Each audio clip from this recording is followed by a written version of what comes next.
Mr. Chairman, thank you very much, and such a great discussion that we're having today. Ms. Pryor laid out, and I thought it was really interesting for people to understand about how fuel price can have upward pressure on food prices. I thought that that was really interesting.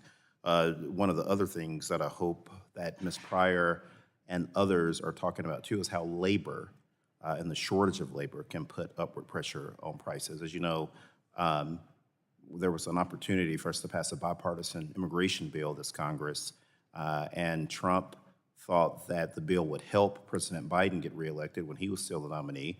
And so Trump supposedly talked to the Speaker of the House and asked him to jettison the bill so we would not be able to pass it. That's something that would have would be very disadvantageous to your particular industry and put upward costs on the prices of apples for all consumers across the land to have to pay. And so being able to tackle immigration reform and being able to fix on the flaws in the system that hurts businesses like yours is something that this Congress needs to address, along with coming up with sensible energy solutions. And speaking of sensible energy solutions, low-income families, obviously, in the state of Texas have been hit very hard when it comes to their electric bills. We have very hot summers in Texas. I don't think that I have to tell anybody that. Sometimes we'll have 20, 30 plus days of 100-degree days over the summer months.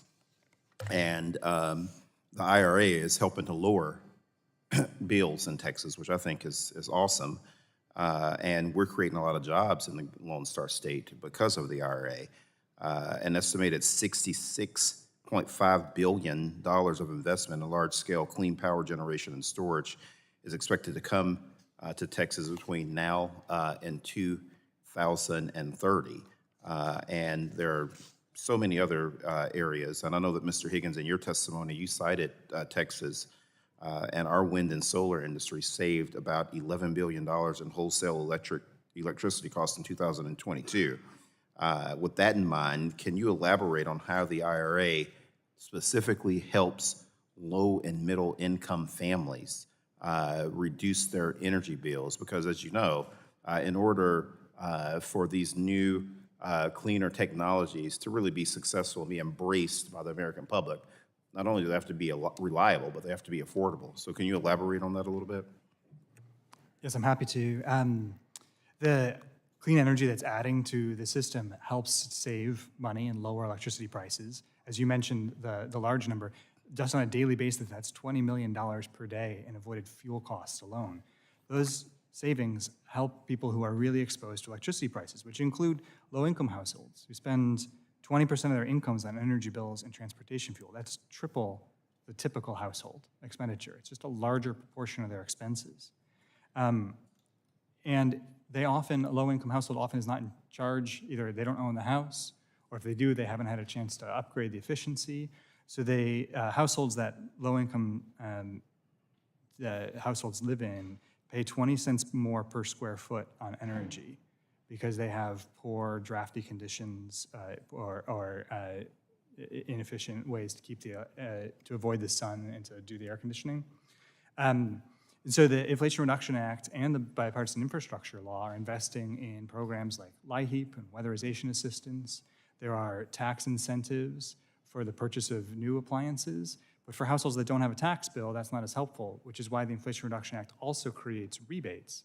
So if you're a low-income household, you can get up to 100% of the costs of upgrading your home covered by the bill. And that includes electric panel upgrades you might need, as well as the actual appliances. So I just mentioned a couple of the programs. There are many more. These are just rolling out now. The states are only starting to implement that rebate program I mentioned.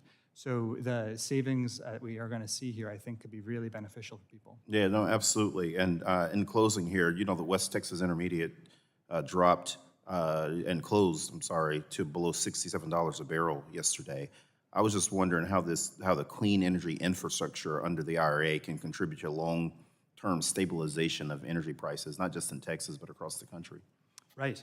So as you mentioned, the crude oil prices now are half of what they were in 2022. And gasoline prices have gone down from $5 Absolutely. to about $3.33. So it's been a major trend. The thing is, we don't want to be left in a position to have to pay those high prices again the next time global supplies are interrupted. And the Inflation Reduction Act, as you mentioned, is helping to protect us against those by giving consumers options that will leave them less dependent on these fuels. Absolutely. Amen to lower gas prices. Thank you, Mr. Chairman. Chairman yields back. I'll now go to Mr. Latta for 5 minutes. Well, thank you, Mr. Chairman.